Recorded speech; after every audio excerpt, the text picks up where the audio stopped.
வணக்கம். நான் வந்து விஜய் டிவி சீரியல் புகழ் பட்டிமன்ற பேச்சாளர் காரைக்கால் யோகதர்ஷினி. நாங்கள் இன்றைக்கி அபுதாபியில் பார்த்தீங்கன்னா நம்மளுடைய தீபா ரெஸ்டாரண்ட்டில் இருக்கோம்.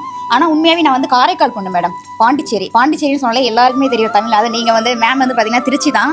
அதனால் எங்கள் வீட்டில் எங்கள் அப்பா வந்து என்னை கேட்டால் உனக்கு எப்படியாப்பட்ட மாப்பிள்ளை வேணும்னு கேட்டார். ஸோ நான் எங்கள் ஊர் ஸ்டைல்லே சொன்னேன். எனக்கு வரக்கூடிய மாப்பிள்ளை வந்து ஓல்டு மங்கு மாதிரி கிழவனாக இருக்கக்கூடாது, ஜானி வாக்கர் மாதிரி எங்கே இருக்கணும், மானிட்டர் மாதிரி மட்டமாக இருக்கக்கூடாது, நெப்போலியன் மாதிரி வீரமாக இருக்கணும், சாராய் மாதிரி எரிஞ்சு இருக்கக்கூடாது, ஸ்காட்ச் மாதிரி சாப்பிட்டா இருக்கணும், 18 மாதிரி கசு இருக்கக்கூடாது, 2000 பீர் மாதிரி அன்பை மேலே பொங்கணும்னு சொன்னேன். பட் இங்கே வந்து சாப்பிட்ட பிறகு எனக்கு என்ன தோணுது அப்படின்னு சொன்னாக்கா, உண்மையை எனக்கு வரக்கூடிய ஹஸ்பண்ட் பார்த்தீங்கன்னா நம்ம தீபா ரெஸ்டாரண்ட்டில் வரக்கூடிய ஃபிஷ் ஃப்ரை மாதிரி நல்ல ஒரு டேஸ்டான ஒரு குணமாக இருக்கணும், அந்த நண்டு மாதிரி நல்ல வெறப்பான ஒரு பாடியாக இருக்கணும், அந்த ரசம் மாதிரி ரொம்ப இலகுற மனசு உள்ளவராக இருக்கணும், அது அந்த வெல்கம் ட்ரிங்க் கொடுத்தீங்களா அந்த நன்னாரியா அந்த சர்பத் மாதிரி ரொம்ப ரொம்ப சாஃப்டான ஒரு கேரக்டராக இருக்கணும், அந்த ரைஸ் மாதிரி வெள்ளை மனசு கொண்டவராக இருக்கணும், அந்த அப்பளம் மாதிரி அப்படியே நான் ஏதாச்சும் ஒன்று சொன்னாக்கா படக்குன்னு உடஞ்சி போயிடாம நான் எவ்வளோ அடி அடித்தாலும் ஸ்ட்ராங்காக வாங்கக்கூடிய அந்த ஈரல் ஃப்ரை மாதிரியே அவர் இருக்கணும். இன்னும் மொத்தத்தில் சொல்ல போனாக்கா அவர் தீபா ரெஸ்டாரண்ட்டில் வேலை பார்க்குற ஒரு குக்கா இருந்தால் கூட பரவாயில்ல, நான் கல்யாணம் பண்ணிக்கலான்னு இருக்கேன்.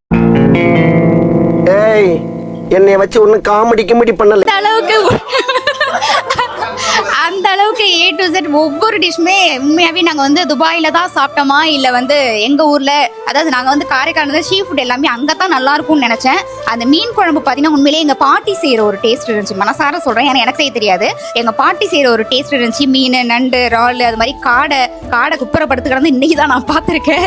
எல்லாமே ரொம்ப ரொம்ப சூப்பராக இருந்துச்சு. அதை விட இந்த இடம் வந்து உண்மையாகவே ரொம்ப நல்லா இருந்துச்சு. பார்க்கும்போது ரொம்ப ஒரு பீஸ்ஃபுல்லாக ஒரு மனசை விட்டு ஒரு பேசக்கூடிய அளவுக்கு எவ்வளோ இது இருந்தாலும் அப்படிங்க வந்து சாப்பிடும் போது எந்த ஒரு ஞாபகமே இல்லாமல் நல்ல மனசார வயிறார சாப்பிடக்கூடிய அளவுக்கு. அதுவும் இங்கே சர்வ் பண்ணுறவங்க எல்லாமே பார்த்தீங்கன்னா ரொம்ப பாசமாக ரொம்ப கேராக, அது மேமும் பார்த்தீங்கன்னா பக்கத்தில் நின்று என்ன வேணும் கொடுக்குறதுலேயே நம்மளுக்கு மனசும் நிறைஞ்சிடும் வயிறும் நிறைஞ்சிடும் போல.